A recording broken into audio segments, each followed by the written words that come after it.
Okay, let's get started. So thanks everyone for joining us. This is the 2025 EP election panel. Today we'll be hearing from Vacation, Jason, Floron, Nain, Dow Jones, Steelhead, and Mission Pool. And so it'll be divided into two sections. Part one, roughly going to take 60 minutes, and it's just to get some follow-up questions based on the content that each candidate has supplied within their individualized channels. If you guys haven't taken a look yet, they're sort of individualized, like named channels within the Discord, where each candidate has shared some background information and some of their ideas for their term at Echelon. So we'll be asking some follow-up questions there. Each candidate will be given 3 questions, and they'll have about 2.5 minutes to respond. And I'll be sharing a timer, and there'll be a hard cutoff at 2:30. So once I start sharing, candidates, you're encouraged to sort of watch the screen and start to wrap it up before you hear the bell at 2:30. So that's part one. Part two will be like a short 15-minute Q&A from the audience. So as you guys are listening, if you have any questions that you'd like to ask any of the candidates, feel free, and we'll ask that near the end. Okay. So otherwise, I think we have a great group of candidates here. They've been all around the ecosystem for a while, and they're sort of valued members of the community. So really excited to hear what they've got to share. And with that, I will pass it on to, I think it would be Jake for a first round of questions, and I will start sharing the timer now. Everyone can see the timer. Looks good. Thank you, Meta. So we're going to ask everyone one question at a time. Not going to do one candidate and then the next candidate, like all your questions together. We're going to spread them out so everyone gets a little bit of a break between questions. Sean, got you up first. Are you ready, sir? Can you hear me? Yes, sound good. Yep. I'm ready. All right then. First question for you. We kind of got rid of the super easy like introduction questions this year to save time. I know we did a couple icebreaker questions last year just to kind of get everyone talking, but we've all done this before, so we're kind of just going to get right to it, get through the questions, and move on. So first one for you. The key focus of your answers was growth. In your opinion, how can Echelon best support the growth of its key partners? And you've got 2 minutes, 2.5 minutes, excuse me. Sure. I was hoping to talk more about softball and golf, but I guess we'll get to it. Hey, everybody, Vacation here. Been an EP for a couple of years. To answer the question about growth specifically, I think the foundation looks at the ecosystem holistically. From the top, we define our pillars as prime, partners, community, and infrastructure or products. And so I think the focus is on those things. Right now, the key focus for growth is really with partners. We want to support the studio as best we can. And I think the easiest thing to point to for us would be Parallel League. We've committed over $3.5 million to the growth of this game and this league through Parallel League. And I think everybody was excited about the World Championship. It's already been about a month since then, but it feels like yesterday. The other key piece I would say is just really focused on supporting the team. So anything from advising them to providing them with insights on the data.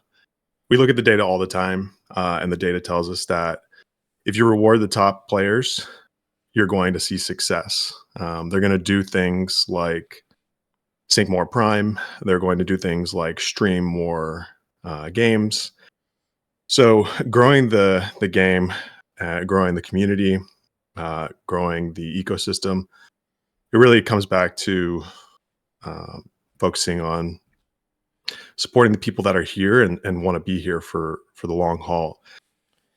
That being said, we have to look outside of our community. It's a small niche group of people. There's, a handful, as we talked about earlier, that are here as candidates. There's also a handful, a loyal 1,000 or few from the community that have been here with the studio since 2021, 2022, 2023, and 2024. But we've got to expand from there. You guys have seen us talk about the Ola GG growth strategy. So Brazil is up next. So I think that's kind of our focus on growth. There's your timer. Thank you, Sean. That was a good answer. I feel like 2:30 comes up on you really quick when you're speaking. Sounds like a long time, but Shut up, Drake. what? Next Can I question. mute this guy? All right. Next question. Jason, you are up next. First question for you. Well, first of all, let me just say hi. Make sure you can see the timer, right? Yes, all good. Awesome. Okay. All right. To your first question then. You mentioned opportunities in the partnership space for Echelon, both on the project and creator side. Given your focus on partnerships in your responses, how would you drive material results on the business development and partnership front? Yeah, good question. So, as someone who's, if anyone doesn't know, I'm Jason Florent. I built and own parallelstats.com, the website. We also built the deck tracker, the Twitch overlay. We have the tournament overlay now. So I guess I'm a little bit more familiar with being a partner than I guess most people, since I am one. And I would say I think we're really kind of missing an opportunity in the community, in the sort of broader ability to bring people on as partners, in that it's a little bit confusing as to what exactly a partnership is or looks like when you're first coming to Echelon. And even for myself now, as I've been working with you guys for a year and a half now, and I'm somewhat brushed up on the literature. It's difficult for anyone, I think, to just come to Echelon and really understand how to be a partner or what that would look like. And I think since the inception of Echelon, things have probably changed quite a bit. And, I think we've seen that now, where there's been kind of a drop off in sort of partnerships, whereas there was kind of quite a few at the beginning, and maybe some of them worked out better or not as well as others. So I think definitely trying to lay out what the partnership pipeline and potential opportunities are more broadly, and then communicating that not just to everyone that's already in the Echelon sphere, but the wider Web3 and Web2 audience would be a huge benefit to all of us. So I think that definitely there's a lot of room for improvement in sort of just onboarding new partners and finding new partners to work with, because there's a lot of opportunity in the space, and to use the resources that Echelon currently has. And so I think there's a lot of gain to be had in that space. Okay. Awesome. Thank you, Jason. Jake, time to move on. Dude, I am moving, sir. Give me like half a second there. All right. Thank you for your answer. Nan, you are up next. All good with you? You ready? You can see the timer? Yep. Can you hear me? Yes, sir, we can. Let's go. All right. First question for you. You said in your responses that, and I quote, Echelon's core role is to lay the foundation for the growth and adoption of a prime-powered ecosystem, end quote. What was your biggest success on this front in your last term as EP, and what made it a success? Righto. So when I joined as an EP, one of the first things that I did was hire some contractors, because in order for us to have that kind of growth, we need to build tools. Currently, I am also working with said contractors to build the profile system. I think laying the foundation for the profile system, which I'm very excited to share in the future, is one of the main successes. I'm here cutting short, obviously, because I don't want to take too much time. But I think in terms of marketing for this ecosystem, the best marketing is always going to be giving users those memorable experiences in a place where they can come and do things that they have fun with. So the goal, in my view, is always to kind of use all these available avenues to bring users and gamers to the Prime ecosystem, but then also make sure that we have things for them to do and things for them to come love and stay for them. So I think that's currently the biggest thing that we can do, and I'm working on that. Like I said, with the profile system, there's always smaller parts there as well, but that's the big thing.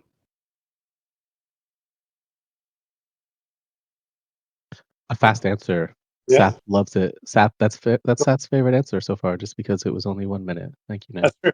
I can't deny that. Okay. I'm going to step in here. Okay. So DJ, I'm going to call you DJ, Dow Jones. You stated the most important KPI is growth of partner studio games. How can Echelon best drive the growth of its partner studios? Please don't, include any references to marketing in your answer. Hello. Yeah, I'm Dow Jones. I've been in the community for a while. Thanks for that answer. Thanks for that question, Zach. I think in terms of growing out the games for our partner studios, I think the current approach with Parallel League is a good place to start. We still have a perception problem with Web3 games, with the larger gaming community.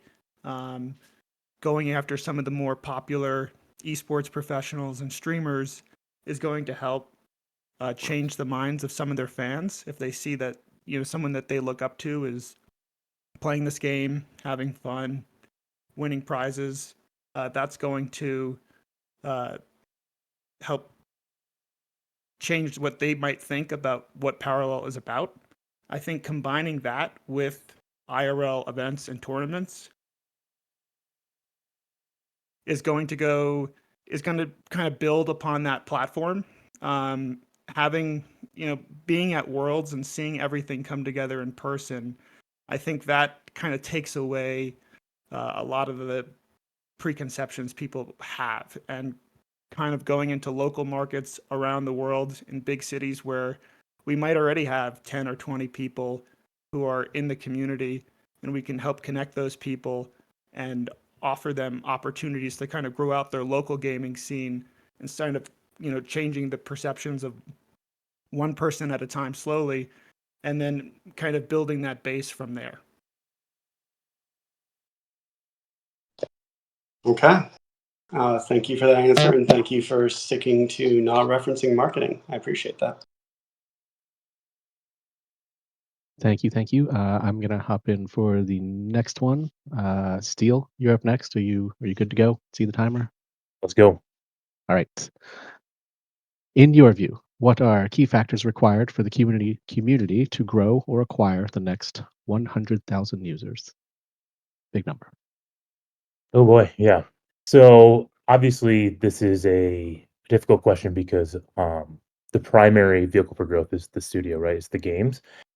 So obviously, a lot of support, robust support, as I mentioned in some of my channels for the studio, supporting their growth initiatives, but also building out the infrastructure that's required to onboard them. So from the Echelon side, uh, Nain talked about how important it is for the profile service and to give people compelling user experiences. But we also have to build the infrastructure and the ecosystem to provide lower friction ways of onboarding to make it easier to make the transition, because there just aren't the next 100,000 Web3 gamers that are going to be net beneficial to the eco. So really what we're talking about doing is onboarding, new Web3 users. And I think to do that, we really need to improve the infrastructure, need to improve the reward and recognition and retention mechanisms, and just really overall make it a more familiar, less risky experience. And as I outlined in my post, I think the key things here are Prime Chain, for all the capacities that will give us, the profile service, the ability to reward, recognize, and help retain folks. Nain expounded on the other pieces there about how we can give them a compelling experiences. And then the other thing is just onboarding new ways to pay and to have that be net beneficial to Prime. Rising tides lift all boats. So If the better Prime can do, the better acquisition efforts will do, the better marketing will do, the better leagues will do. So this really is a holistic type of ecosystem that we really kind of have to pull together. So all these disparate parts, all these ideas that people are bringing up, really are key, and it takes seeing all of them and prioritizing and delegating appropriately. That's how we will get the next 100,000 users. Supporting Parallel's top of funnel efforts, helping with their conversion, providing a sticky, intuitive, easy Web3 experience that really is just very familiar to common gamers. So yeah, reaching out, marketing growth with the studio, reaching new markets, but also making that onboarding experience very smooth and smooth, seamless, and just very. Let's see, how can I use the last 15 seconds? Uh, I'll stop there. So making a good onboarding experience with those Web3 tooling. Awesome. Thank you. You don't have to use all your time if you don't want to. It's okay. We Okay. have JP up next. Sath, you want to get this one? I do. Wait, I have MP up next. Mission pool. That is JP. Yeah. Sorry. What the? Stop it. What are some for? I'm gonna start again. What are some ideas for turning Echelon passive token holders into sync users? And by Echelon, we of course mean Prime. So turning the passive Prime holders into sync users, I think ultimately people want to they want to be able to make an impact with the Prime they're holding, right? We have a lot of people that have Prime but don't really have a meaningful way to use it that improves their gameplay experience currently. We have the payload, which is that's been really nice. I've been talking to some community members about it, and the like myself, I would use my Prime to sync into payload if I was able to plug more holes in my collection through like Gamma Tier Redemption, right? So I think there's ways to make the syncs more reflective of an improved gameplay experience, and that would help people want to use their Prime in that way. Alternatively, I think just having creative ways for that Prime to increase their exposure to the ecosystem. One way to do this would be like having like a system wherein the more Prime you hold, you're able to get tiered increases in rewards. If you spend that Prime, aka in a sync within the ecosystem, it doesn't decrease your score, XP, whatever it is, and you're able to grow or retain a higher tier of influence within the ecosystem. And the only way that you lose that influence is by selling out of the ecosystem. So there's ways to retain people's interest in the community and in the product, but I think ultimately it needs to be reflective of the gameplay experience. People want to people love the game, they love the lore, they love the IP, and they want something to do with the Prime that directly impacts or increases their enjoyment of that IP, of that lore. So expanding to different syncs, being more creative in how we build out those syncs. We've clearly seen a lot of discussion around expanding syncs and like how do we sync more Prime and this, that, and the other. I think ultimately a lot of those channels are being made properly currently, but we need to think of how we need to tie it back to how does this improve the gameplay experience, right? Not just syncing Prime to sync Prime, tie it back to the gameplay experience, and I think that would go a long way.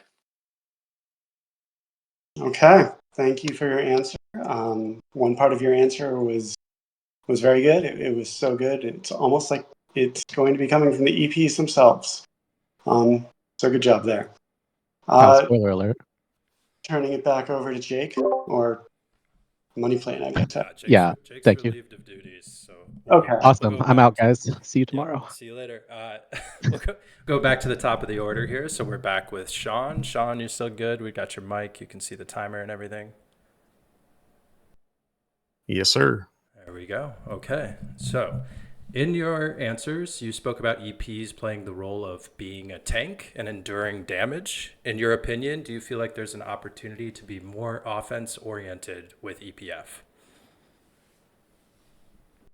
Yeah, absolutely. I think the guys have highlighted these things previously with like building products and infrastructure. That's something that we've talked a lot about. This profile service that Nana's working on, or excuse me, leading, and others are working on, is key to that. We have had a significant amount of time spent out in the world and on business development calls as well. So I guess taking a step back, if you're going to grow the ecosystem, you have to have the infrastructure, and those guys have talked about that. But if you're going to bring in new players and gamers, or even new games or studios, you have to be out in the world talking to people. So what have we been doing? We had Uplink last year, where we had a closed group of people that trusted in the community, but also influential and driving things forward. We had G-Host from Ronin, Gabby from YGG, Sasha and Koji from Parallel, Victoria and the team from B3 there. Really collected a lot of the leaders in the ecosystem to talk about the ideas that they're working on and what they're looking at towards in the future. And it helps both educate the community as well as improve our trajectory. So I'd say that's one piece. You have to be out in the world talking to people. And I will say there have been many opportunities for us over the years to bring in new studios. Doesn't get talked about a lot, but we don't have much to say if we can't bring somebody across the finish line. But we've had deals with studios where we've tried to bring them into the ecosystem. And what happens at the end of the day is they can't see either the value or the vision. And what we find there is they're really just looking for upside, as much upside as possible, launch their own token, for example. We've had discussions about helping people do that, but long story short is growing the game and the ecosystem is a slog, and you have to focus on what's successful, and focusing on Parallel and the suite of games that they're developing and building has really helped us. So I think again, we're going to continue to build infrastructure products that are going to support this ecosystem, and we're also going to continue to search for other opportunities in space and greenfield that hasn't been explored yet. All right, good answer, good insight. Thank you. We're gonna head over to Jason for the next one. Jason, we still got you? Yep. All right. What areas can Echelon, not Parallel Studios, further prioritize as it relates to TCG players and the TCG industry as a whole in order to continue to grow the Parallel TCG user base? Okay, sorry, can you give it to me one more time? Oh, TCG is in there a lot, so one sec. What areas can Echelon, not Parallel Studios, further prioritize as it relates to TCG players and the TCG industry as a whole in order to continue to grow the Parallel TCG user base? Gotcha. Okay, step one, let's make our questions a lot less wordy. Just I think that'll help everyone across the board. No, so great question. I think Echelon's doing a lot already. As we all know, the league is fantastic. That's a lot of money. It's bigger than just about any other card game out there, or is bigger. I think the thing that's missing is the messaging and the marketing around it. That not enough people, I could probably go to anyone I know playing a Web 2 card game, and they have no idea this is actually happening. They have no idea the league is actually happening. They have no idea there's $1 million this year, $2 million next year. That's a big problem, because you could put up $10 million, but if nobody knows, then what's the point, right? It's not actually doing anything. So an example of this, of just sort of aligning messaging and marketing, would be this tournament that's happening right. I think it's next weekend in Brazil, but it's a $10,000 tournament that's going to be happening down at Gamescom.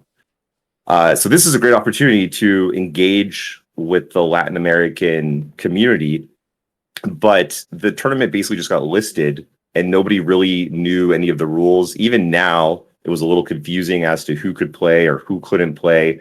I just saw that there was a tweet that went out on the Echelon Twitter that gave a little bit of information that's not available elsewhere about, you can't be top 100 in tournament points. But even that's kind of confusing. Is it top 100 tournament points, this month when the qualifier is being played, or is it next month when the actual main event is being played? So, I think that the communication side of things is what really needs to be worked on.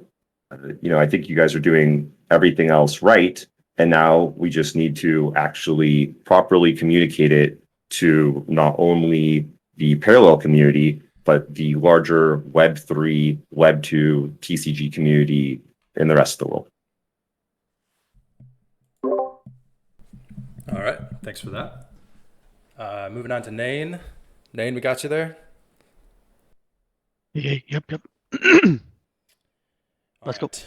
What is a growth initiative you have worked on in the past 2 years that you think could have gone better? In hindsight, what would you have done differently? That could have gone better, and in hindsight, what could have I done differently? I think one of the initiatives. I'm gonna think of the ones that could be better.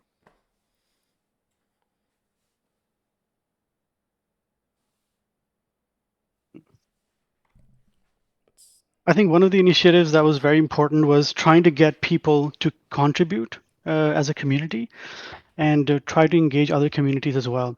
So one of the, for example, the logo contest that we're having right now, that is one of them. And in the past, we also wanted to do some more. I think what happened there was the idea that, the kind of community that we want to target and the kind of other communities that we want to target.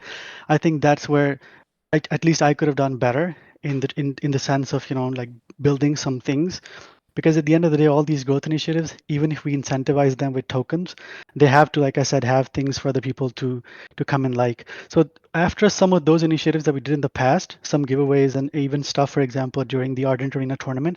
So that was one thing that I worked very hard on.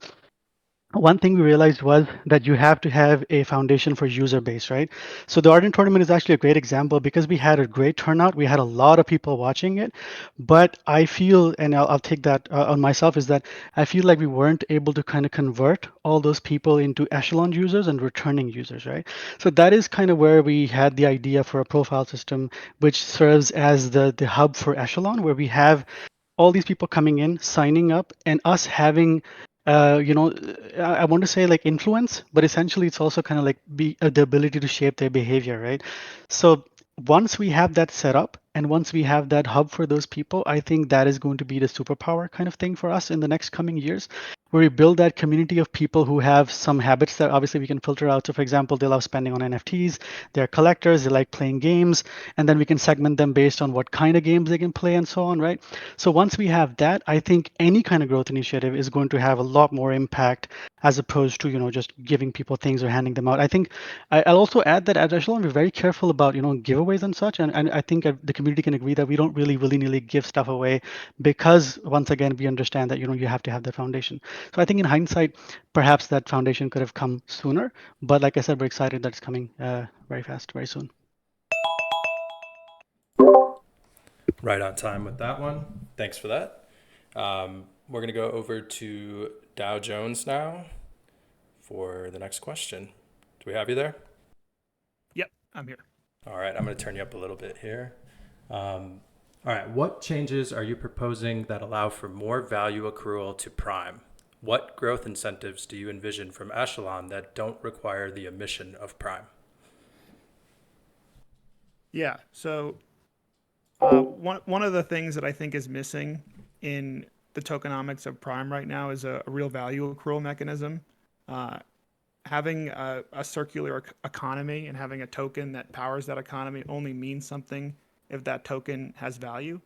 The two changes that I would make is I would add a buyback and burn mechanism to the sync schedule and to Glints, and that would ensure that as we are driving all this value and throughput through these syncs, that the token itself, if we just give it back to the community, if we don't have, eventually there's no way to counteract that sell pressure without also having a buyback mechanism built into that.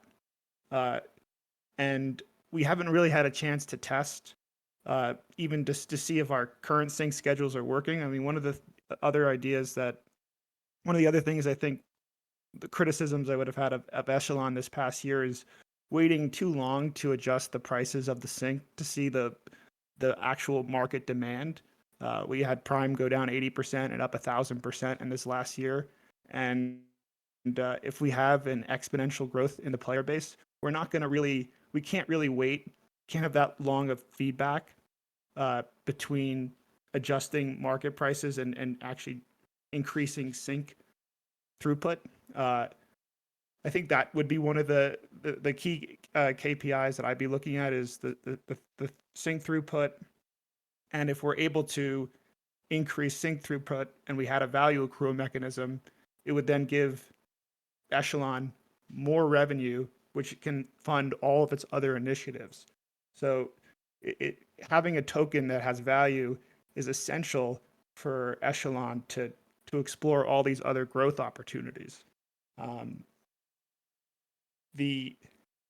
on the partnership side, if we had a really robust treasury, we could potentially acquire an independent gaming studio rather than trying to find someone who was willing to partner with us.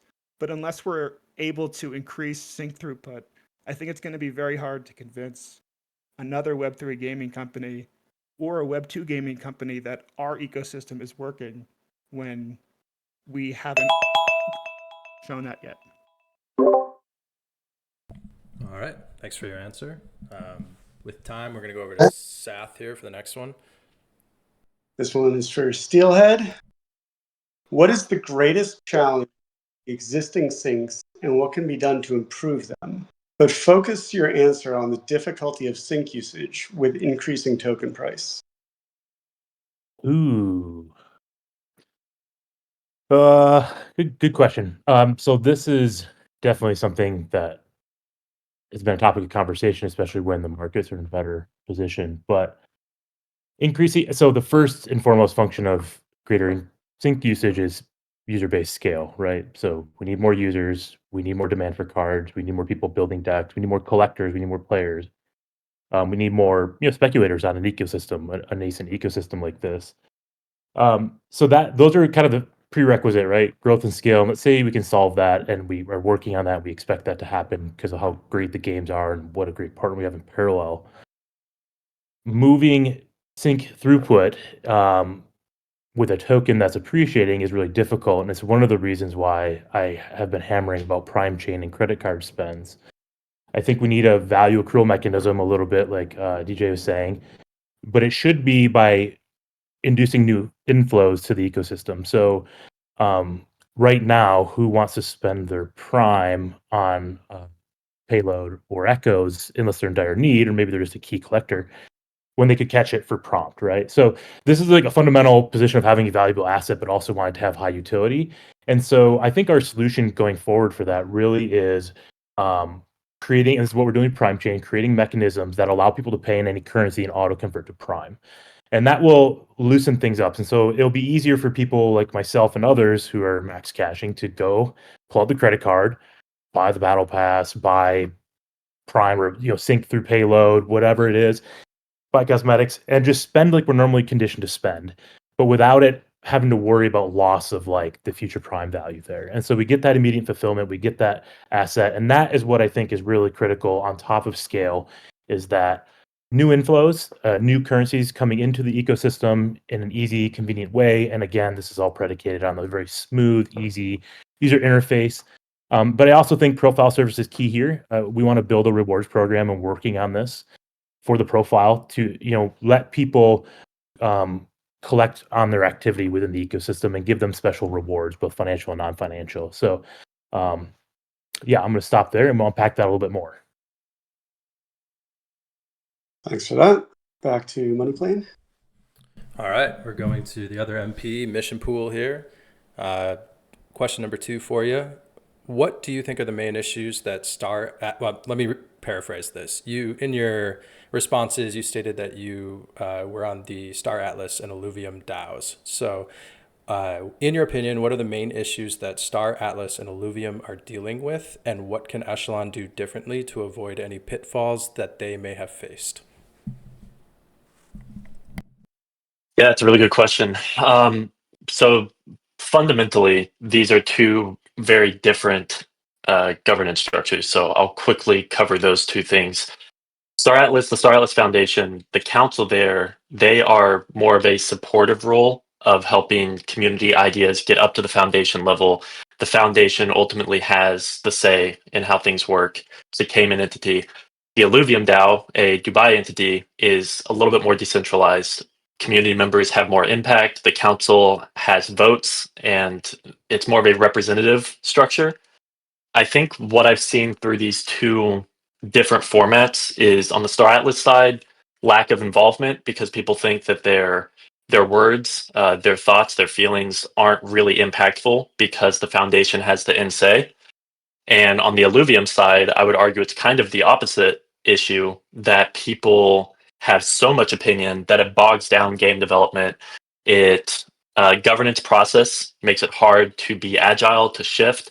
Um, I think where Echelon falls on this, and I think what we can do to avoid the pitfall and what we're already kind of doing is creating a little bit of separation between game development and Web3 infrastructure, right? And that's like fundamentally what Echelon does. Alluvium, it's all kind of bundled together. Game development and the direction of the DAO itself overlap very, very tight. So what I like about Echelon and our system here is that we do have a bit of it's a little bit of both, right? We have a bit of a representative system where key leaders within our ecosystem are able to bring their skills and their experience and their network and make impactful decisions. They have a vote, they have a say, but ultimately the foundation has the end say, right? And then on the other hand, we have influence and we are a partner and supportive of game development, but we don't make game development decisions, right? We partner with the game studios where they are subject matter experts in game development. They understand the gameplay aspect, they understand the economic loop, the skill balancing, and then we handle everything on the other side of that equation, the economy and the the community ultimately has more of a say on that side of things rather than game design. I think that's how it should be. Thanks for that insight. All right, we're going to go back to the top of the order, and I'm going to send it to Bu to ask the next set of questions here. I'm taking this one. So this is a question for Vacation. You've stated you're an experienced operator who knows how to manage working groups and run companies. Within the bounds of what you say, some changes you've implemented to how Echelon was run were met with resistance at first by some EPs. So again, within the bounds of what you can say, explain how you managed to overcome this and get everyone on board. Great question, Seth. So yeah, it was honestly interesting. But if we kind of go back to in time and think about what was happening, it was the start of year 2 for the foundation, and the guys in cohort 1 were kind of building the bridge as they drove across it. There was a lot of uncharted territory. Path was not clear at the time. Regulations were pretty stout. So they did a great job. In my experience, I've worked at startups as a consultant and at tier 1 firms over the years. And change management is always difficult no matter what happens.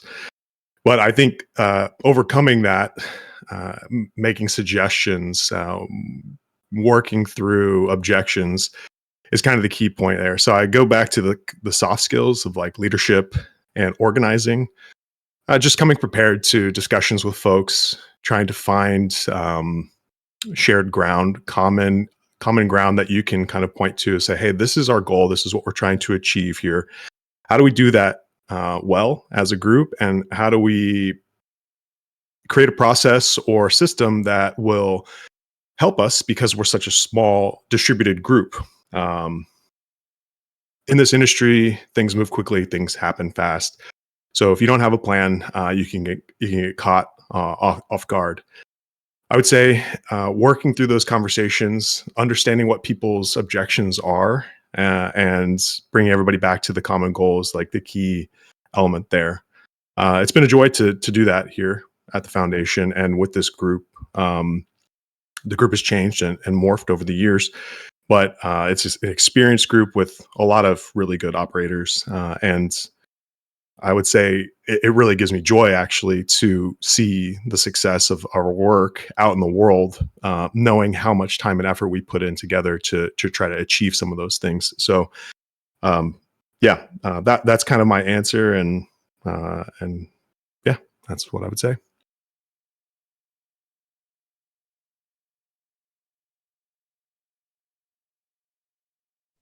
Okay, thanks for that.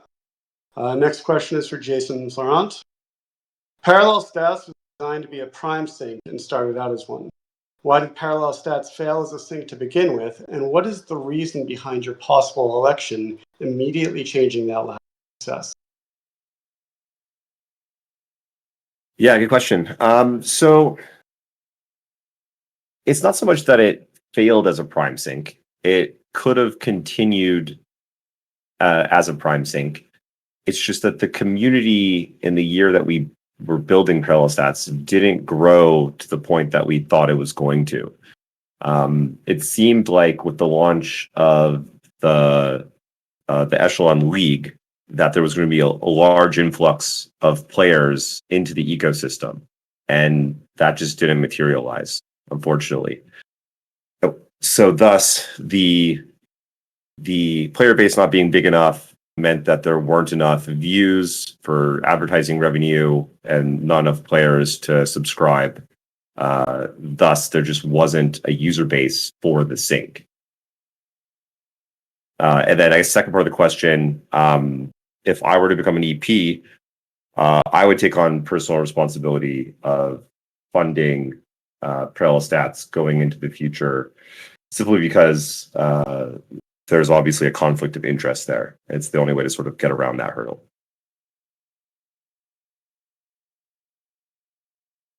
Okay, thanks for that answer.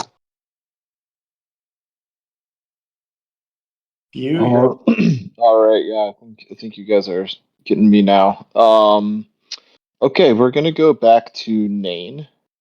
Nain, what user segment within the Parallel or Prime ecosystem do you think is currently underserved or has high growth potential? How can Echelon address this segment? User segment within the ecosystem. Right. Okay. So, so we have obviously collectors in the ecosystem. Then we have players in the ecosystem. Then we also have people who just generally enjoy games, right? So maybe they want to watch games. They want to cheer for some of the people in the games. I think the segment that is probably prime for growth is the actual people who want to play the games, because we've served, I think, collectors very well with the caching, with the prime sets. I think that was a major success, and I think that's one of the things that was done really, really well by the foundation. I think we're also doing really well with serving the people who want to watch those games and they want to experience those games on Twitch or, for example, just generally streaming. I think we're doing that great with the Parallel Prime League. I think that's a great push. I think literally, I do think honestly that trying to get, because we're also kind of, you have to see, we're limited by the game, so we are limited by the TCG niche at this point. So within that niche, we're having people from Hearthstone, for example. We are having people who are among the top in that niche, and they're playing our game in the ecosystem, and people are watching them. Their fans are coming over, obviously, and watching. So I think we're really catering well to that audience. I think the middle audience, which is the people who play these games and have fun playing them, I think there's immense room for growth over there. And I think for that, obviously, there's a couple of moving parts. We obviously need more games. So let's say, TCGs are great, but they're also, not everybody wants to play TCGs, but not everybody also wants to play first-person shooters. Not everybody wants to play role-playing games. So having a bigger variety of games is naturally going to help, and I think we're seeing that way in the coming months and so on, that we're having new games coming up. I think that's going to help that. We're also building those tool sets. I'll come back to the profile system. That is one really big part of that, to be able to drive that growth of people who play those games, because those are often the people who are most engaged and take the most actions in any ecosystem, right? Because they're involved day to day. So people who watch may be involved on a weekly basis. People who collect may be involved in, they buy and they go away. But the players are those people who are engaged on a day to day basis. They take the most number of actions. So I think trying to maximize that number of action audience is where the secret is, I think, like I said. So I think the profile system is one really big part of that. And then generally having more games coming on. So I think it's all going to lay out really nicely in the future. Obviously, nobody can predict the future per se, but I think, trying to get to where the puck is going to be, I think these are the moving pieces that we've identified, and I'm super excited about them. That is a hockey analogy from Nain. That is what we have done to him. Okay, next question is for DJ. Do you have an example of a working circular economy in Web3? If not, why do you think that is? If yes, please explain. Please only list live project economies that have existed for longer than 1 year. Yeah, I think I think the answer is no. I think that is the key issue that is facing Web3 gaming is that no one has proven the model to work yet. And I think that's why there's a lot of skepticism of people within the industry about Web3 gaming. Um, I think it's primarily because the games are not fun. I mean, they're financial products first, so I would say they're closer to a slot machine than a video game. Um, that is the issue. It takes a long time to build quality games that can compete in a very, with the entertainment landscape that we have today, where there's thousands of different people that want to get your attention. Having a game that can stand out within that, and with the barriers of entry of creating a game lower than it's ever been, I think building a quality product is the reason why we haven't had the ability to test how to build a Web3 gaming economy. There have been things that have worked for short periods of time that ultimately proved to not be sustainable. There's a variety of ideas that have been presented in the Echelon white paper that we don't know if they're going to work yet. Like, they're untested. Some might work as is, some might need to be adjusted, some might not work at all. But I think that is what is exciting about this moment, is that we actually have real games now. Like, we have games that our people like to play, and we have multiple games on the way, which will increase the chances that one of them gets to a high enough player base to actually see if the circular in-game economy can work. I think that is the crucial test for Echelon, is to have one game that reaches scale. If having 3 games with 5,000 players doesn't matter, having one game with 100,000 or 1,000,000 players, even if the other games don't work, is the key issue for its Echelon's long-term success and for this entire ecosystem broadly. Thanks for that answer. Okay, tossing back to you. All right. I think we are back to you, Steelhead. So, Steel, you highlighted many initiatives that Echelon is undertaking currently. To you, which is the most important and why? Wow. Yeah. Okay. So I guess I caveat this by saying, like, none of the initiative stands, apart from itself. As I mentioned earlier, there's like this holistic need for, growth, for scale, for the profile service, for Prime Chain, for the syncs to grow. And but the single most important initiative, so not a product, but more of an initiative, I think, is to support organized play, and that would fit within the category of just kind of supporting parallel studios and their growth for the trajectory for the TCG and the other games. So growth efforts through the league would probably be the most important initiative because it has the greatest product market fit, right? For Web2 gamers, it's the easiest thing for them to see, to identify with. It is free to play. It's the there's a low friction to onboarding and playing and competing, and it's got the most knowledgeable, insightful, more gamer oriented folks in it, right? Compared to card marketplace, or heaven forbid card econ, or even Echelon General, whatever. The league is really probably the most organized play is probably the most important initiative we have, and so which inclusive of the league and grassroots, and then those are kind of obviously within the parallel growth effort. So yeah, getting, like what Dow said, is largely correct. Like, we need to get scale, we need to have velocity in the ecosystem. To achieve those, we need enough users, and to achieve users, we have to go acquire them. And leagues, grassroots, organized play is probably our most important initiative at this time. But that's not to minimize any of the other initiatives that are going on, like Profile Service and Prime Chain and the products and the syncs and tournament app especially. So because they all fit together as a piece for this for Jake, I'm seeing your chats. These are all part of the piece for this growth initiative and to support organized play and to bring people in and to give them something they're familiar with and that they can sink into and narratives they can follow and join in on. Awesome. Thank you for that. All right, and we're gonna wrap up the structured questions segment with mission pool. Last one for you. Have you spearheaded any initiatives in your DAOs, and can you explain why they worked or didn't work? Yeah, absolutely. So the Illuvium DAO, I've been involved with others as well, but I think the most notable being the Illuvium DAO and the Star Atlas DAO Foundation. With Illuvium, I've been pretty heavily involved for the past couple years. I have helped in executing product launches and figuring out incentive layers that would attract new players and keep them sticky. Um, so I would say most notably, it would be around the economic structuring of the Illuvium ecosystem. So they have multiple different games. For those of you that may be unaware, there's three or arguably, I guess, four different titles that all feed into the same in-game economy. There's a lot of balancing that needs to happen there to keep things fair, to have asset utility across the board being meaningful, and to keep people wanting into the ecosystem and spend time playing in it. So I would say helping spearhead those efforts over the past couple of years has been probably the most meaningful on the Illuvium side.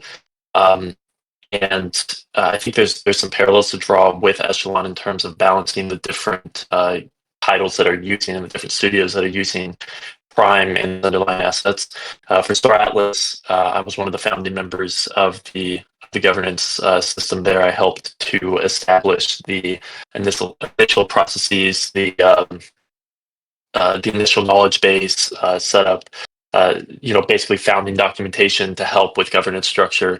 So I would say that I'm very heavily experienced and involved in this area, just in DAO governance in general. I know, the Echelon Foundation is not, necessarily a DAO, but I think similar governance structures apply here. I would say those are probably the two most impactful. Illuvium being economic balancing, Star Atlas being just startup foundational structuring.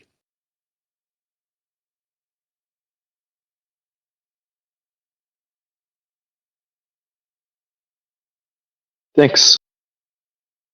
Time for audience questions, which I am not going to ask. Have fun, Jake. Thanks, Seth. I really appreciate that from you. It means a lot. Thank you, everyone, for all your answers. We only have 4 audience questions. Some of these were kind of hit on to individual candidates, but I'm still just going to pose them here, and if anyone wants to answer them, just jump in. We don't have a time limit for these per se, but no one wants to hear a 5-minute answer. So the first one is from Flap Jackson. This is for everyone. If you want to answer, just speak up and go for it. Just be respectful. Multiple people are trying to talk at the same time. His question is, what do you see as the main barriers and opportunities for improving syncs? And how have you contributed, or would you contribute, if elected, to addressing this issue?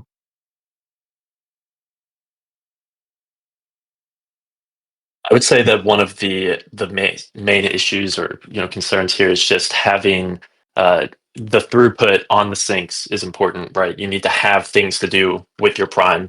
I come back to the example of like Gamma-tier Redemption, right? I have Prime that I would spend, I would sync if there was a way for me to do it that impacted my gameplay.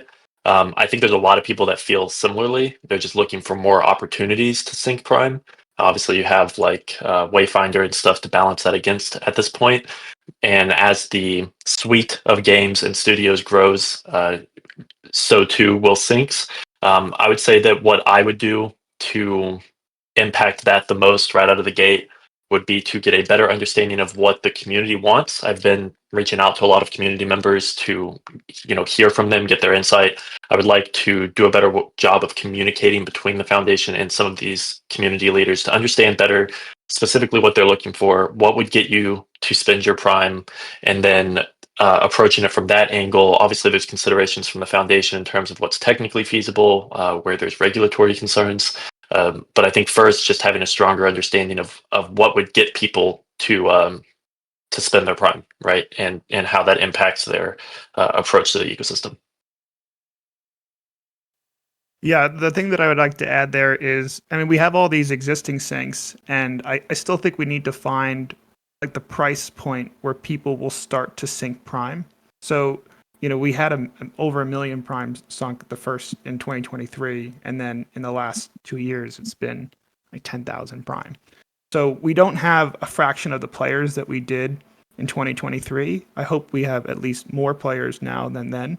So one of the data points that I'd be very curious about is like for every active user that we have in the ecosystem, what percentage of them are syncing prime? And if the number, that would be one of the KPIs that I'd be looking at. So if we are seeing like the player base rapidly expanding and no one's still sinking their prime into sinks, I think that would be one of the reasons we'd have to start adjusting prices to figure out at what point the market thinks that the sink is a more attractive value than the cost. And I think we've been too slow so far. I know we're hesitant because we want to, we don't want to adjust things too much too early. But I think as we're getting closer to, mobile rollout and a full marketing campaign, we need to be ready to have the sinks functioning. And in order to do that, we need to know what the market is willing to pay for those sinks. Thank you guys for both of your answers. Does anyone else want to jump in for a Yeah. quick answer to that? Sure. We've taken a look at the data, guys, and it's really telling us who's syncing what and where and when. And that's one of the reasons why we made some changes with the cooperation with the studio on where Prime was going to be emitted and remove the lower tiers within the game. So we looked at the numbers, looked at the data, and kind of saw that the top 50% of the cohorts in the game that are earning emissions from winning games, we're doing more positive activities within the ecosystem, whether it was sinking prime back into the game itself by buying battle passes, spending that prime on pack drops, or cashing it with Wayfinder. So there were a lot of activities that they can do within the ecosystem, and that group was really where we saw some value. So when you guys talk about scale, absolutely, that's key to this entire equation. But we think we've done a pretty decent job of correcting where those sinks are going and how the emissions perform.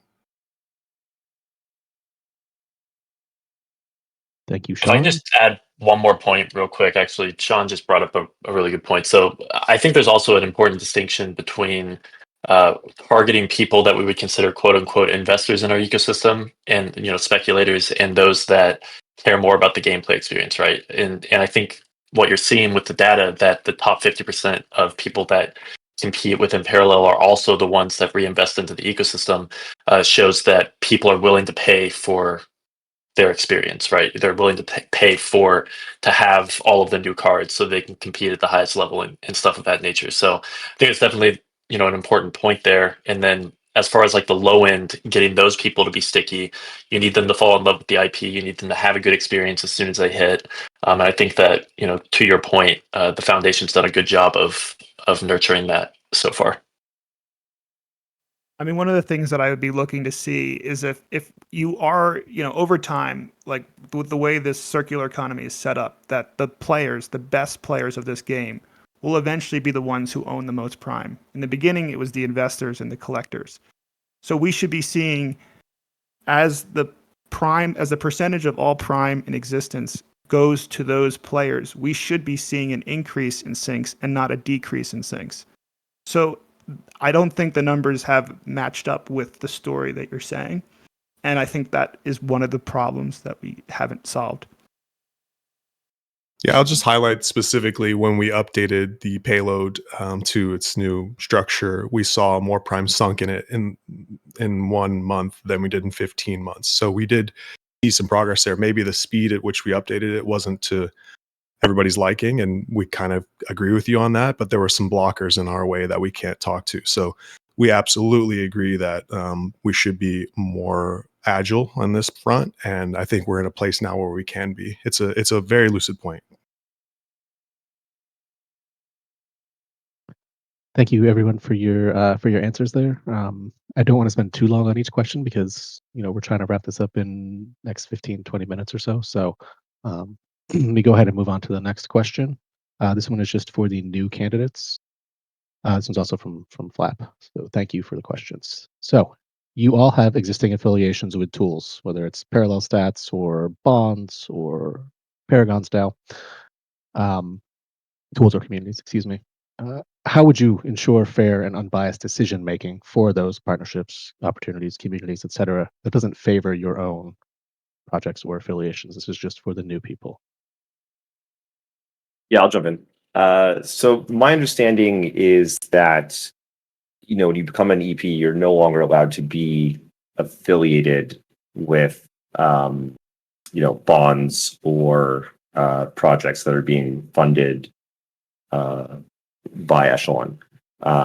So my thinking would be that, I guess take myself as an example, if I was an EP, I would no longer make decisions that came to Parallel Stats. They would be handed off to other EP members. And then the same thing with bonds. My assumption was that I would have to leave Exile so that there would not be any conflict of interest there, which was something I'm prepared to do. And then, of course, the biggest heartbreaker would be not playing competitively, which is also something I'm prepared to do, if begrudgingly and sadly. And then just also want to talk really quickly, just to touch back on that last question. I'll try to make this quick. I think one of the issues around syncs in general is they kind of just don't work for a variety of reasons, or at least not the ones that are kind of outside of the game. Because people want to speculate with their prime, or they want to own it or have it. They don't want to kind of give it up. Even just syncing it for a period of time and having the price fluctuate a lot is very scary. So I think having more products that funnel revenue into Prime being bought back to the foundation makes more sense, which was the original idea for Parallel Stats, to run advertising on the website and also have a subscription service with that portion of that money going back to buy Prime. And so, that's still the hope that we get to one day as we build the player base, but more things like that, more products like that. Yeah, I can jump in here.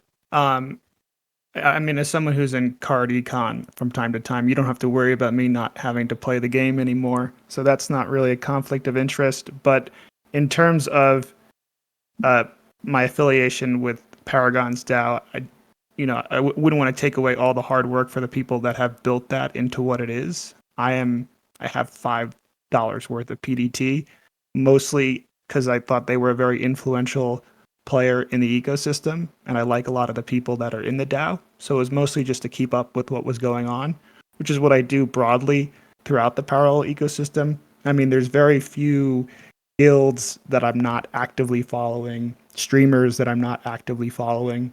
In terms of my alignment with the community, it's with Prime. That's how we're all aligned, and that's my number one priority. And I think that's where my interests lie, is in the success of Prime and this ecosystem. Yeah, I'll jump in here. So I don't have a direct relationship with, aside from being an asset contributor within Exile, but I don't really have a biased position with any of the ecosystem partners here. I try to be as supportive as possible to all of them. I would say that just I have a wide-reaching network within Web3. I know all the top VCs, all the top quote unquote KOLs, all the top guilds. I don't necessarily see that as a problem for this position. I think that would actually be a value add for me to be able to come in and make some meaningful connections. But I certainly would be focused on what benefits and what serves the EPF. I wouldn't really have a biased position within parallel ecosystem players, and so I just I would say great question. I don't think it's an issue in my regard. For my responsibilities at Star Atlas and Illuvium and Arcade, the startup that I founded, I'm committed to stepping back on those roles and focusing on EPF. I've already made the decision to not run for re-election in Star Atlas and Illuvium. And as far as my startup Arcade goes, I've set up a really strong team that I can pass the reins off to, so that I can focus my time and energy here. So I think I have that covered. Thank you guys for all your answers. I'm going to try and move on pretty quickly here. Let's no more backtracking, please, because it's already 1:10 and we want to get through these questions. Next one is from J Crew. This is for new candidates and older candidates, but it's a split question. So for the the new candidates, in your opinion, what unique strengths or perspectives would you bring to EF that the returning candidates could not? Spicy question. I'll jump on this one. I think one of the things that really sets me apart is being a lifelong TCG player. It's you see this in card games all the time. There's a reason that basically none of them have survived, and it's frankly that they make a lot of decisions that card gamers don't like, often very, very obvious ones to someone that plays the card game. So knowing what players will gravitate towards, how to bring in Web 2 players from all the other card games, I think is probably my biggest strength. I would say that it's a spicy question, so I'll give a kind of spicy answer. I would say that it's pretty short-sighted to have the stance that TCG experience is really what's most impactful for this role, just because we are not here at the Echelon Prime Foundation focused only on scaling TCGs.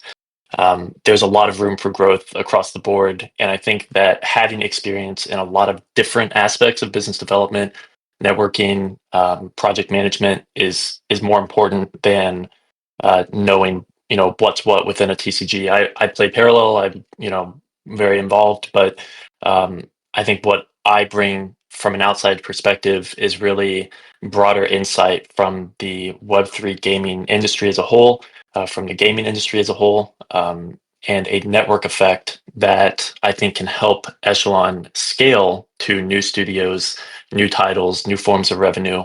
And I think these things outside of our existing game studio partners is really where we can see the most impact for growth over the next 2 years. And I think having a fresh perspective and someone that's able to come in and kind of shake things up with new connections would be a pretty strong net benefit.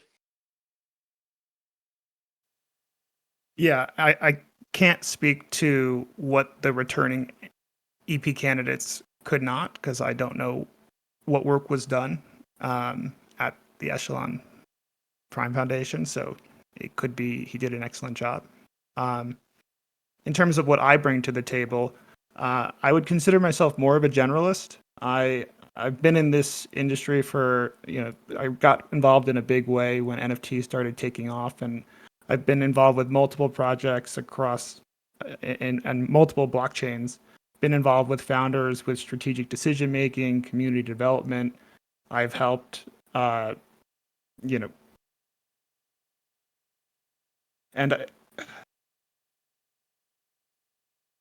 in my prior life, I ran an e-commerce business, and it was an arbitrage business. I called it like a seasonal arbitrage business, and I was able to figure out a way through market analysis where I could buy products at certain times of the year in bulk, hold them, and then sell them at a different point in time in the year and make a profit. And I've been an investor since I was 12 years old. I understand arbitrage at an intuitive level.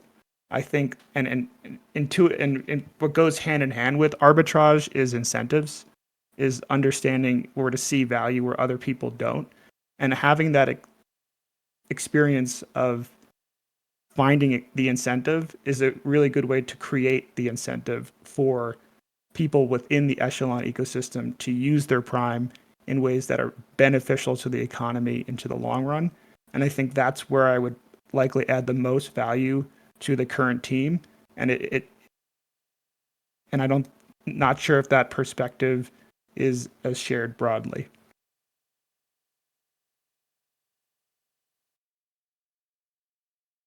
Thank you guys for your answers. I appreciate them. The second part of this question is for the current EPs to answer. What is your argument for keeping the same team versus bringing in someone new, and what is your preference? Don't everybody rush all at once, huh? Right. Yeah. So I'll jump on the sword here. You know, I don't think there's like a quote unquote wrong way. Like I do think all candidates can positively contribute and would. However, we've had a lot of turnover. I know people like to complain about some of the EP stuff or whatever, but there's only two original EPs, and the rest have come from the community. And I think that they've done a pretty good job. And I know nothing's perfect, but look at the hell the entire industry's been through. So I would probably advocate to keep together, and that's going to be partly biased because I know and exactly what these guys do and the grind that they bring and the value they contribute. It's not that others don't bring that, but or couldn't contribute, valuable contributions. But I also just think that there is so much depth to what goes on and the challenges we faced in history that it's hard to get up to speed. It's hard to transfer off other responsibilities for other EPs, and I think that it kind of slows progress a bit at this current stage. I think once we have a more robust and like more well structured ecosystem, that perspective might change. But right now we're kind of building, even though it may not seem like it, but all the things are under revision. Prime chains are going out there, marketing and growth is active. We're building tournament app, grassroots. So much is going on, and those are just the things we can share that we're not NDA'd or that aren't tentative, which we can share. So that my preference would be to charge ahead again for another year or two, and with the team we have, to continue building on the success we have laid, and hopefully finding new areas. But hoping that the folks here running will continue to stick around the community and also make contributions, if not directly on as an EP.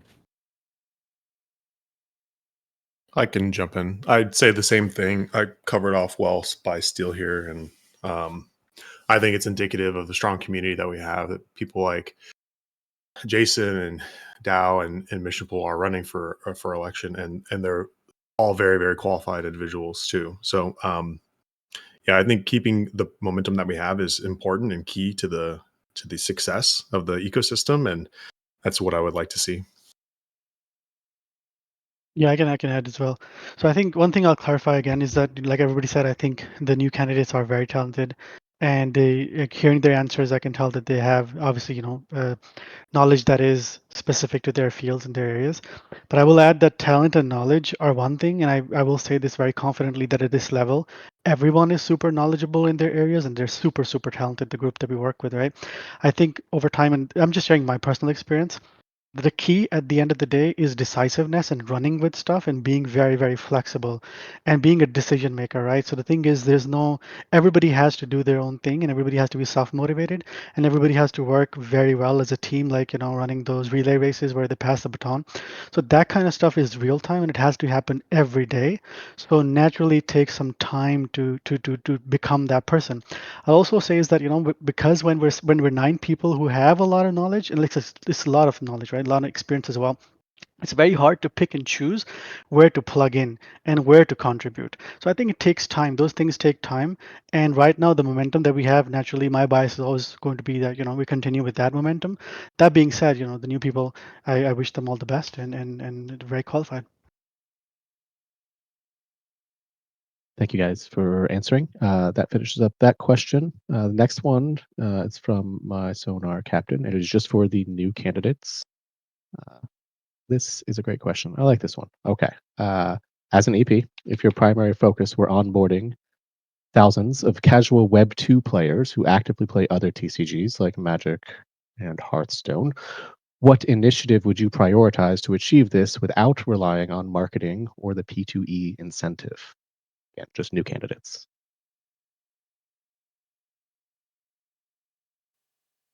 I talked about this a little bit earlier.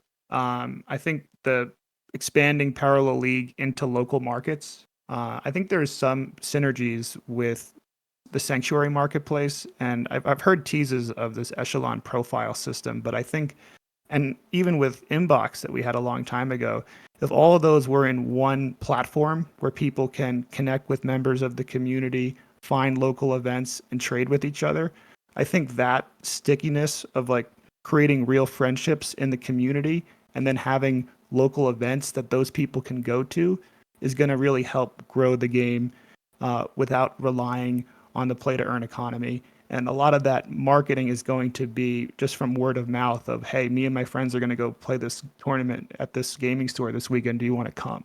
And I think that will help change the perceptions in the broader gaming community. And I think we can utilize some of the infrastructure that Echelon has built to facilitate those connections.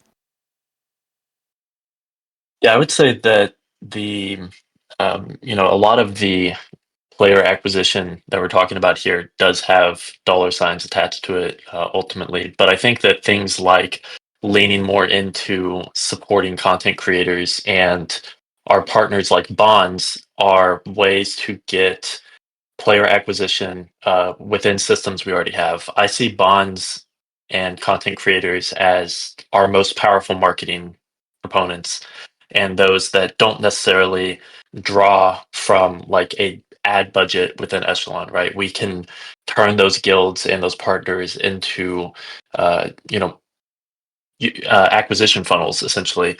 One way to do that is more in real life events like DJ said, or going to gaming centric events and having tournaments and stuff, at events that aren't even Web3 related, right? And just leaning more into I would say one other aspect would be leaning more into the lore and the IP building that our studio partners are doing. I think people attach to those types of narratives, and it's a little bit easier to care about something when you think the IP is cool and you think that there's growth opportunity there. A lot of us experienced that with Pokemon or Star Wars when we were growing up, and I think you start to see people have more passion for the experience side, the entertainment value of something when they care about the IP. So, really good points there. I would say turning our partners and working with our partners to create new acquisition funnels that don't necessarily cost our foundation direct money on ads and the like would be the direction I would go with that. Yeah. Okay. So, big question here. Why we wouldn't use marketing, I'm not really sure. There definitely needs to be quite a bit more marketing in the game. From the game. That's like a big issue. For anyone that knows, I come from Legends of Runeterra. They never once put an ad out anywhere. People barely knew the game existed. It was the most beautiful card game that ever existed. It was kind of ridiculous. But if we're not going to do any marketing, there's a lot of things that you can do to help content creators. So having an amazing, exciting pack opening experience for like TikTok creators. This is also sort of marketing, but it's not, you're not paying for direct marketing. That's anything that creators can latch onto to make amazing content that they can build a career around and can support themselves and elevate their status. And at the same time, help bring eyeballs and attention to the game is really what's needed. When it comes to Bonds and the league, we're talking about essentially paying players to play the game. And I think that's what we're seeing right now. That's why we're not seeing the game grow in the way that we thought it was, because the people that are onboarded right now are financially incentivized. And that's fine. You've got to start somewhere, right? Like if you're trying to build a bonfire, you have to start with some kindling and some sparks somewhere. And that's definitely paying off. There is, slowly people coming over from Hearthstone who see all these Hearthstone pros playing the game. But the reason we don't have these kind of like casual players is that there's not really much there for them. The game itself right now has like best of one ladder, and it has like really sweaty try hard tournaments, which are great. But as a casual player, do almost nothing for you because you're probably not going to win, ever really win any money in them. And it's not always fun just getting bashed by the top players week in and week out. It requires your whole weekend. It's a whole thing. And so I've been talking to the team a lot about the more casual aspects of things, and I'm really excited to hear that limited, so draft or seal type events are really high up on Bean's list. He said actually after mobile that's what's coming next, and I think helping the game actually develop these game modes and whether it's pack openings or whether it's draft, things for casual players to latch onto and keep coming back and keep playing the game. That's what we need to onboard thousands of casual Web 2 players. Otherwise, there's just nothing there for them. I think one thing that community events that are supported by the Prime Foundation is also important. I think you made a great point, Jason, that like being able to have different tiers of tournament involvement, right? Maybe have one that's like, only golds are, able to compete in this tournament type of thing, so that you're not always getting slaughtered by the masters that come in and win every tournament, right? You're able to build more community around people that have similar skill levels, but just want to experience the competitive nature of the game. So I think more support for like grassroots and those types of things would be really helpful as well. We do like the grassroots. Thank you guys for your answers. Have another question. We're almost on the questions. We got two more. This one is just for new candidates again, from J. Crew. How do you balance or view the relationship between the dollar value of an active sync versus the price of Prime?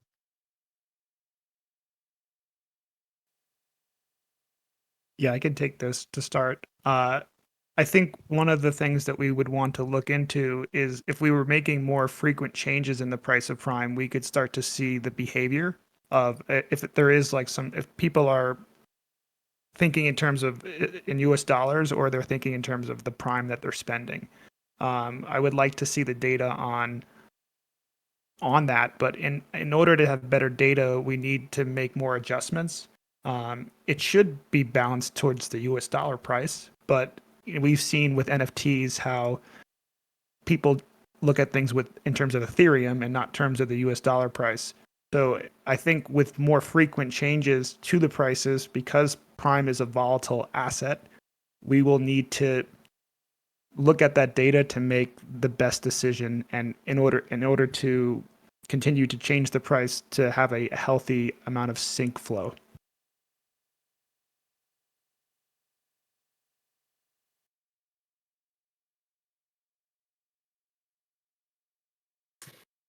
Okay, I'll jump in next. How do I view them, the relationship between them? I would say loosely at best. In theory, more sync equals price go up. But in reality, the price of Prime is dictated by a lot of things that are totally outside of there being Prime syncs. It's much more connected to the wider global economy, the Web3 economy in general. A lot has to do with speculation into what's coming in the future for the ecosystem, and what do other people think about that. So Prime syncs are good. We definitely want to have them, but I don't think the correlation is nearly as strong as we would like it to be.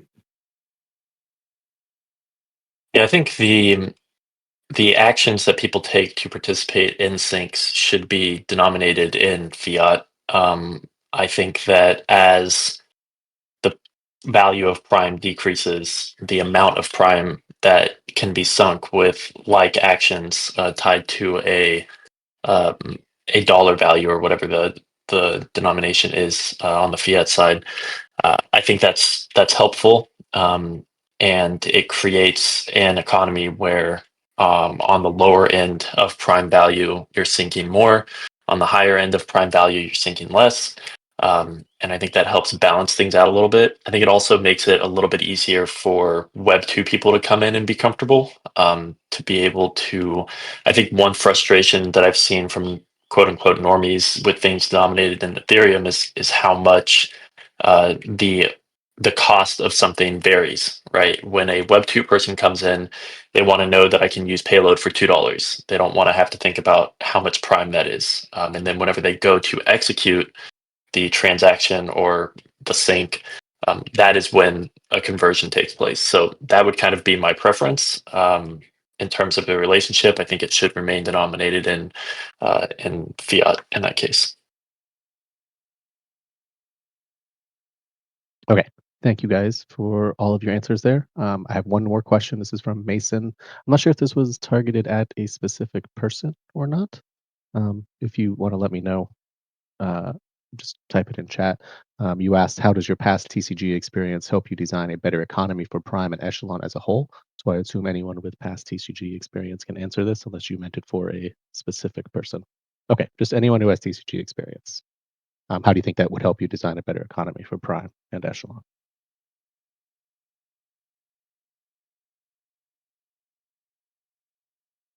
Is this just me? Anyone with past TCG experience who would like to step in? Don't be shy. Okay, I've slung a couple cards. How does the experience make a better economy for Prime and Echelon as a whole? Well, specifically, only my TCG experience, I guess, would help because I can specifically help Parallel to grow as a game. And currently, that's probably the best sync that we have, which I think isn't being utilized nearly enough. The pack sales were massive from the last set, and we could easily Parallel could easily be putting out 3 or 4 sets a year, akin to something like Magic the Gathering, which would massively help the ecosystem as a whole. So I guess that's the TCG experience side specifically would be helping to grow Parallel and that large Prime sync.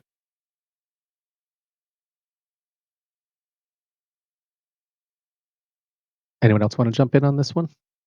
If not, that is our last question. Yeah, I mean, I can jump in a little bit. I would say that I have TCG experience playing Parallel, and I collected cards growing up and stuff. I don't necessarily think there's a strong correlation between TCG experience and like what our role here in the foundation is. But I would say that experience in designing a player economy where within any genre really, where people care about the assets and where people want to spend money on skins like in a Web 2 sense or on battle passes, ties back to similar fundamentals of like TCG in terms of influencing people to want to go out and buy cards for Magic or whatever the case is. NFTs make that gap pretty clear between the two. And so I would say that I have a lot of experience in building economies and incentive layers. I would say it kind of loosely compares to TCG experience though. Yeah, I mean, the only thing I would like to add to what Mission Pool said is I think one of the that doesn't have as much to do with TCG experience, but in terms of designing an in-game economy, it's really finding the thing in that game where adding digital ownership and tokens actually adds to the value of playing the game. I think there's a lot of examples of games where we've added Web3 elements to it where it doesn't make sense, where it takes away from the player experience. So as the Echelon ecosystem grows and we have more games under our management, we need to figure out where it makes sense to add the blockchain elements, and does it actually increase the player experience? And that's the most important thing in terms of retaining and growing a player base.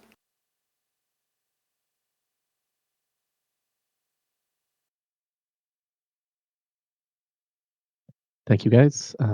Sounds like no one else wants to jump in on that. Perfect. Then we can end. That was our last question. So thank you everyone for coming. Thank you for all your answers. This was recorded and we will have it up and available when we can. If you have any more questions, please head over to Election General, ask them either for new candidates or recurring candidates. Whatever you guys want to ask, go for it. We'll answer when we can.